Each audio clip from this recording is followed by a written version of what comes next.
ഇന്നത്തെ breakfast oats കൊണ്ട് ഒരു സ്മൂത്തിയാണ്.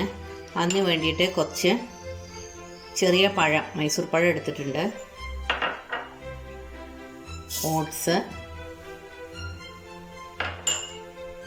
ഈത്തപ്പഴം ഒരു 5-6, അണ്ടിപ്പരിപ്പ് വെള്ളത്തിൽ കുതിർത്തിയത്, ബദാം വെള്ളത്തിൽ കുതിർത്തിയത്, എല്ലാം ഒരു 5-6 വീതം എടുത്തിട്ടുള്ളൂ കേട്ടോ. പിന്നെ നല്ല അധികം പുളിയില്ലാത്ത യോഗേർട്ട്.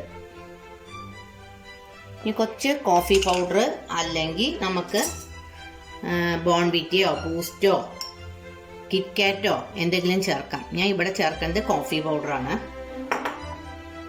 ആവശ്യത്തിന് തേൻ, പഞ്ചസാരയല്ല മധുരത്തിന് ചേർക്കുന്നത്, തേനാണ് കേട്ടോ.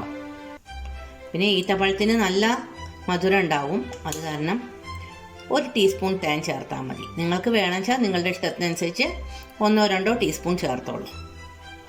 ഇത് കഴിച്ച ബ്രേക്ക്ഫാസ്റ്റിന് ഈ ഒരു സ്മൂത്തി മാത്രം മതി.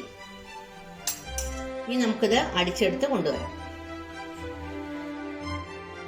അപ്പോൾ നമ്മുടെ സ്മൂത്തി ഇവിടെ റെഡിയായി. ഒരു ഗ്ലാസ്സിലേക്ക് ഒഴിച്ചു. അതിൻ്റെ മീതെ വെറുതെ കുറച്ച് തേൻ ഒഴിച്ചിട്ടുണ്ട് കേട്ടോ. അപ്പോൾ നമുക്ക് ഇതിനി കഴിക്കാം. രാവിലെ ബ്രേക്ക്ഫാസ്റ്റ് ആയിട്ട് ഈ സ്മൂത്തിയും ഒരു മുട്ട പുഴുങ്ങിയതും കഴിച്ചാൽ ഉച്ചയ്ക്ക് പിന്നെ ഭക്ഷണം കഴിക്കേണ്ടത്. നല്ല ഹെവിയാണ് അത്. എല്ലാവരും ഇത് ട്രൈ ചെയ്യണം. നമുക്ക് പുതിയ വീഡിയോ ആയിട്ട് അടുത്തന്നെ കാണാം. Till then take care, by.